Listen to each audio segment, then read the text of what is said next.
Hello everyone, welcome back to another video on the channel, and today we're doing something a little bit more, well, a little bit different, something we haven't done in a very, very long time, because there's a new FIFA coming out, in case you didn't know, in a day or two. I mean, I'm recording this on a Sunday, and I'm pretty sure it comes out on the Tuesday night, so Wednesday morning for most people. I didn't even clock, I released so many more videos ahead of FIFA 21 than what I have done. I've not done any this year, this is my first one, so a bit of a late reaction, I suppose, to quite a few of these ratings. But one of the main things on that is that a lot of the ratings, a lot of the teams that we're seeing aren't actually able to be completed because we simply don't know the ratings of a lot of cards. They've not done what they did last year and released the entire database ages before the actual game itself comes out. So this time there's a little bit of not confusion, but a little bit of not really knowing what we're going into. So what I've tried to do is I've tried to take a little look at where I'm hoping to be with my squads in the first couple of weeks. I've seen some good advice from people saying don't buy your squad straight away because then you're going to have the crash when the 4,600 points come out. But to be honest, I'm just going to want to get cracking. So what I have done here is, you can see one on the screen right now. Obviously that is a best case scenario kind of team. I'm also going to have a more budget style team. So I'll run through the more expensive one first, and I'll get onto the cheaper team. Still a very, very good team, by the way, but one that I think will be a little bit more interesting for those of you that are running more of an RTG type team. This one is more for a case of if you're going to be throwing your house at this and just trying to get the best team possible early on. And this is something that I feel like is quite realistic. Obviously there are like the likes of Mbappe, Neymar, Messi, Ronaldo, etc. The list goes on as to who you probably could buy that would be extremely expensive. But what I've tried to do here is I've tried to be a bit more realistic, because no one's going to have that amount of coinage early on. If you have, you've spent thousands, and that's a bit concerning. Before I start, they did just drop, EA just did drop this Rooney card, which I find is a bonkers card, this Prime Rooney. I'm very excited to try him out. He's got some mad stats across the board. That's something I wanted to add. If you pack this guy, obviously not this one because this is the Prime, but if you pack his mid, which I don't know if it is, yeah, it is on here, it's also absolutely batshit crazy. I mean, that is a ridiculous card, and that's available right from the start. As an 88 rated striker, he should be way higher than that. And what you're seeing is that a lot of cards this year have got a pace downgrade, so he's going to really stand above the rest when it comes to his rating. So that's Rooney out the way. That's Rooney out of the way. We've got Courtois in goal. Courtois, I mean, he's lanky as hell. He's insanely tall, and that's something we found for this FIFA just gone, FIFA 21. It was something that was quite useful at the very start of the game. Tall goalkeepers became the meta very early on, Courtois being one of those. So I'm thinking similar again this FIFA. He's got a very good rating. He's got great reflexes, which is something that I'm pretty sure Courtois doesn't normally have. Pretty sure he normally has really good handling and positioning, not so much the reflexes. So it's interesting to see that that's had what I think is a bit of an upgrade, but I can't remember off the top of my head.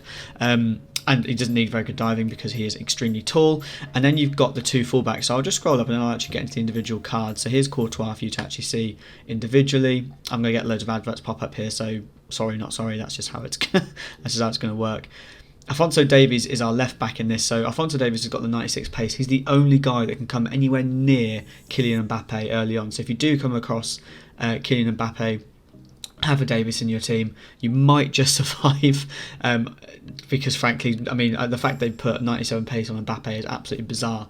Davies should be, in my opinion at least, quicker than Kylian Mbappe. And then there's a bit of a tie-up really between, as you can see in this, this slot is still empty. That's because the rating in the actual official card from FIFA isn't on any of the sites, so Footbin or Footwiz or anything like that. I've managed to dig them out from sort of less legit sites. We've got Lacroix as one option on that left side, or Klosterman. Now obviously both are similar type deal, both mid to high 80s pace, and both with relatively low physical but high defensive awareness and stuff like that. So that's the kind of thing I'm thinking for that left side. I'll probably go for Klosterman over Lacroix, because Lacroix is going to have the French links for one, the obviously the higher pace for two, and then the hype for three, because a lot of people have been saying about his card and how mad his card is. So I think he's going to be quite a bit more expensive than Klosterman. There's only one rating difference. I personally will go with Klosterman, but obviously go with whoever the hell you want. So that's that left side sorted. Then Militao's coming in because, I mean, that is a bonkers card. That is an absolutely bonkers card. The fact that he's got good pace, good defensive abilities, and good physical as well. I mean, he's tower above a lot of other cards. He's quicker than Varane in this one as well. And no Militao, I don't know if, yeah, they haven't got these actual stats on here, but he normally has quite good agility for a centre back as well. So yeah, I mean, you're gonna want to get him really early on. Mendy comes back, and he's actually going to play right back for us, as you can see here, because he's got that 5-star weak foot. He always does. I mean, yeah, I mean, it's Mendy. I don't need to say any more about him, right? He's quick, and that's him. So the next one isn't one that we actually. So these are the wingers. The next one we have isn't actually on the. It's again not on any of the ratings websites. Porto's had a really good card for a long time. He gets bad rep because of this 3-star skills, but I mean, from what I can gather, the bridge is going to be quite important again this year, so you're going to still be able to do that with Porto regardless. High work rates, and if I scroll down to his stats, now you can see here he's got decent dribbling. Okay, you might want to put a chem style on that, but incredibly good pace, and by the way, this is his career mode stats. I'm presuming this is someone that's uploaded them based on what they've seen before, but I've seen his card before somewhere else, probably on Twitter somewhere, and it seems to be like this is the correct card. He's got good physical stats as well, really good finishing for a winger, finesse shot trait too. So I mean, for me, I think if you're going to go for a relatively cheap winger that's not going to be well known at the start of FIFA, Porto's probably your guy, and then that's a card that I'm definitely going to be looking at with interest. The other reason being is that he links strongly to this card, Marcus Llorente, and what a fucking card this is. This is a ridiculous card. It's probably one of the best starter cards I've ever seen for a centre mid. I mean, that is a bizarre card. 88 pace. It takes me back to the Ramirez days, but except Ramirez didn't have an 86 overall rating and mad technical stats around him as well. A more defensive Leon Goretzka, who, I mean, the first gold card to have 80 stats all round. I don't know if that's true, but I mean, mental stats on that card. 81 pace, 82, 82, 84, 81, 86. I mean, that's insanity. If you scroll down, I mean, yeah, there's not really a weakness on him. Maybe defensive awareness if you're going to stick him at CDM. Maybe going to rock a shadow on him or something. But yeah, I mean, still, what an insane card that is. And then we've got the other winger, Coleman, who is a card that I don't really often use because I think, yeah, he's got a 3-star weak foot. He's got 5-star skills, so at least you're getting your skills. If you're going to get Porto, you're going to get your skills some way.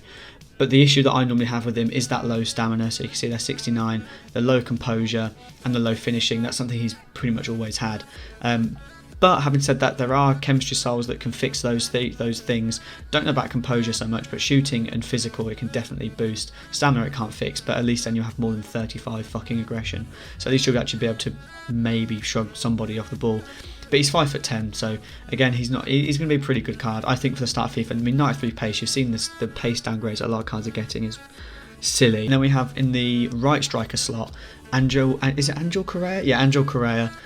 I mean, he looks like a really good card, like a shockingly good card. He's got 4-star, as you can see down here. High medium work rates, as you need. It's perfect for an attacker. And he's got 85 pace, 83 shooting, 87 dribbling. So he's going to be one of those like nippy kind of strikers that is going to work really well with the next guy, Erling Haaland. And this is a card that I'm pretty much going to guarantee that I'm going to get myself at the start of FIFA. It doesn't matter how much he is, even if he's like near a mil. I'm going to grind to shit to get this card because he just looks unstoppable. Okay, yeah, he's got the relatively low agility, 75, but I don't care. I mean, he looks like an absolute monster. He's got 4-star skills as well now, so he's an upgrade on his skill moves, 3-star weak foot, high work rate, 6'4", as we already know, but he's just so strong and so fast, like in a straight line. He's so quick. So I don't really care how expensive he is. I'll get probably an engine put on him because he's already got 94 finishing and 94 shot power early on in the game. That's going to rip past most goalkeepers. So that's team 1, and as I said, Haaland is probably my main guy for this. Porto probably being my kind of hidden gem, I suppose, mainly because his rating isn't actually out yet. But that's team 1. That's going to cost you a lot of coins, mainly because of Haaland. If you can cut Haaland out if you want to and go for maybe Lewandowski, as you can see there, he's on 8 chemistry. Go full chemistry, go for Lewandowski or something else. But we obviously don't have the other ratings for a lot of the other attackers. There might be like a high-paced striker, which you might want to do instead. But yeah, he'll be your main price point for this. Obviously, he might actually go down a little bit because of that low agility. He might be relatively affordable. I remember Diego Costa used to have not quite that high a pace, but a relatively similar card. And he was quite expensive to begin with and then dropped down quite a bit in pace because people realised he moved like a tank. My next team is a bit more complete, and that's because I've done it on FootWiz. So they've got some of their more unconfirmed stats on theirs, which is fine. I mean, I think it works pretty well. But anyway, so as you can see here again, it's not like a team where you've got everyone on full chemistry because I just don't really see the point in that to be honest. Quite a few cards work really well on 8 chemistry, and sometimes you need that, really. You need to be able to branch out a little bit to be able to get the best out of your players. The difference here is being that Kessié is a little bit of a... Oh, you'll see what I'm doing with this team in a second. So here's the overall squad. What we're going to have in here in this right striker side is Luis Muriel, and I'll show you him in a second, but again, he's one of those that's not on any of that group. Start off, we've got Markvard in goal. I mean, he's an 81 rated goalkeeper. He is, like I said, this is the cheaper team, so he's non-rare. He's going to be fine. Saves with feat trait. He's going to be okay to begin with. And then we have one of the more interesting cards that I've seen so far. Now, I said earlier, a lot of cards have had a pace downgrade. What we've got with this guy, with Wilson Manfafa, which I think is how you say it, I've got no idea, is 87 pace, which keeps up with a lot of wingers in this game. Obviously, relatively low defending and physical, so you want to put on something like an anchor or a shadow. Probably more a shadow to get his pace right the way up to the top. But you've just got a very interesting linkable card, which is quite important, because in this FIFA, what you've then got, and the reason why he's actually there, is to link to these two guys. Now, Verissimo for some reason doesn't have a card, doesn't have a picture, but those stats are ridiculous. Those stats rival the likes of Militao, to be fair. Very, very similar stats. If you just took away a couple for each rating, he's pretty much exactly the same. I'd be interested to see what his actual split in pace really is and what his split in defence and physical actually is.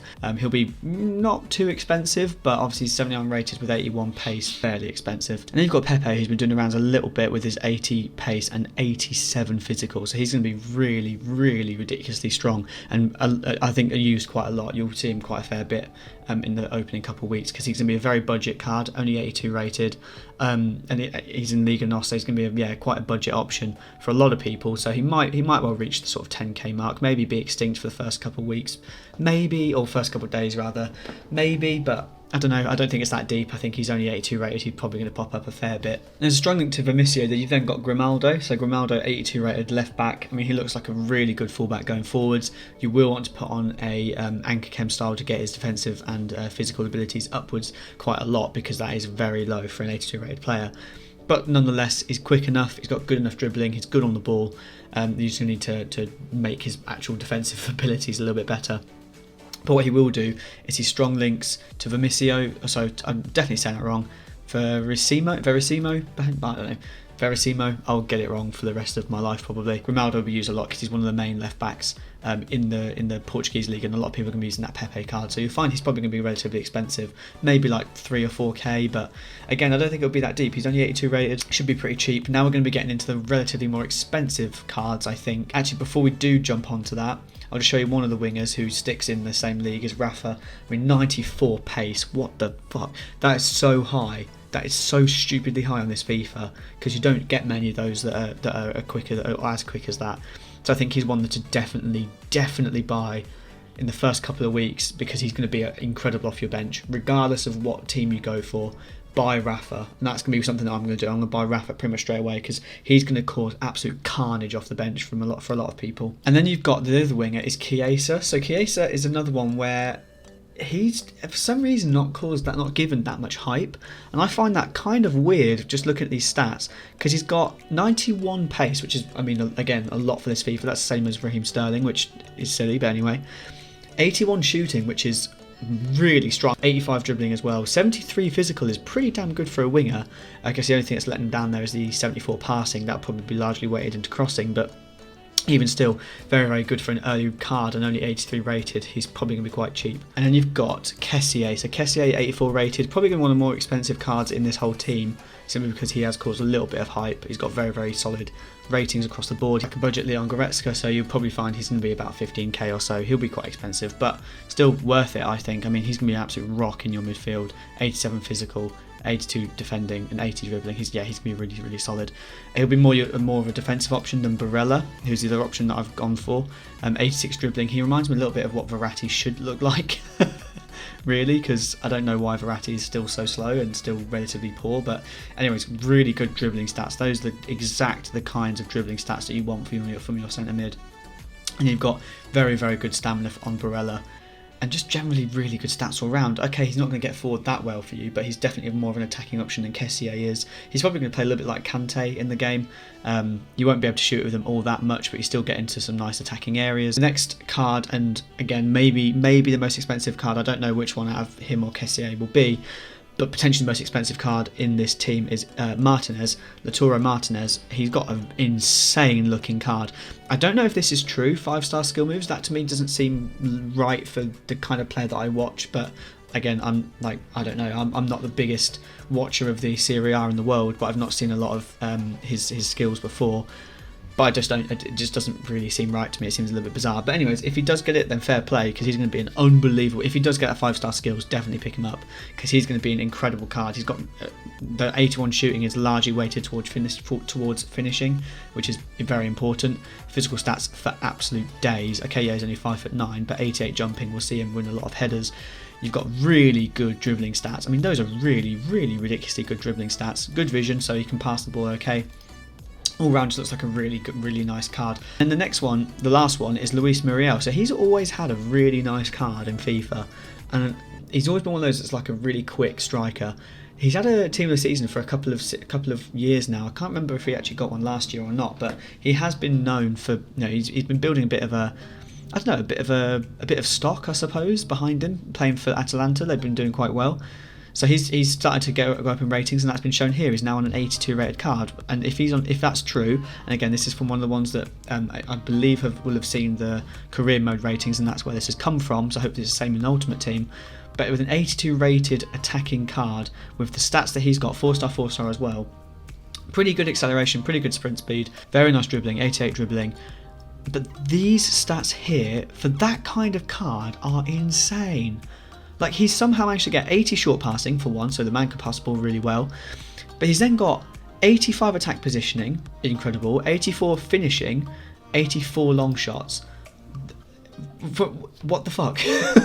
From a player with 87 acceleration and 90 sprint speed, 88 dribbling, that's incredibly good. And he's going to be not that expensive given he's 82 rated, 4-star as mentioned earlier, high medium, so he's the perfect kind of work rates. If he fit into this team, well, when he fits into this team is going to be absolutely just batshit crazy. And that's one thing maybe if you're not looking to get Haaland, you could perhaps think about, because what you could do instead, if you didn't want to get Haaland, is you can instead move him across.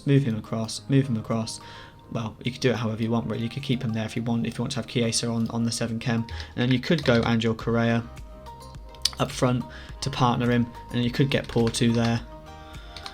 Porto's, I forgot, isn't on there. Get Porto there, and then you could get Llorente, I think, yep, is on there, and then he'll get the second Spanish link, and this probably would be a lot of people's starter teams. Probably one that I'd recommend the most, because Haaland is going to be so expensive. He's going to be stupidly expensive at the start of the game. So maybe this is the team that I'd recommend if you have sort of like the middle ground between the two. Maybe not splashing loads of cash on the likes of Erling Haaland and Davis and Coman, because he'll be another quite expensive card as well. Maybe go for this something. Maybe try this out. Obviously, you can see here none of these are Premier League like teams, because there's simply no point. You're spending way over the odds. For a Premier League teams, there's no point. I'd recommend going for this kind of route, going for one of the other top leagues. And by the way, Ligue 1 has been surpassed by Ligue NOS as one of the best leagues in the world now, so officially, apparently. So that probably explains why there's such a high ratings boost for a lot of these cards. But regardless, I think that's this team right here that you're seeing right on your screen right now. I think that's probably the best sort of decent but realistic starting team you're going to be able to find. You could, instead of Llorente, go for some other Atletico Madrid Spanish centre mid, maybe Koke for example. But yeah, I think for me this is probably the best you're going to get, and I think that's okay, because I think that's a really good starting team. But anyways, thanks so much for watching, and I'm so excited to get started with FIFA 22, like unbelievably, so I'm looking forward to that. I'll be streaming it the night it's released, probably slightly earlier because of the Australia trick, but yeah, so I will be streaming that on, I guess, Tuesday night, Wednesday morning, and yeah, I look forward to it. I'll be opening some packs. I'll be doing, for whatever we've got, maybe I'll do some SBCs and get those SBC packs done as well, and maybe play some rivals or something. But Anyways, oh, and we need to build our career mode, which will be a whole other separate thing, but I'll be doing that on stream as well and building that and getting that set up too. So that's these sets of teams. Thanks so much for watching, and yeah, I think we've covered it. If there's anything you want to be covered in the comment section, please do. Obviously, I'm aware I've only got a day before the game comes out on early access. Once that's come out, we'll then have more of an idea about the kind of cards we've got. Maybe I'll do another video then for some starter teams for all the people that don't have early access. But yeah, thanks so much for watching, and I'll see you next time.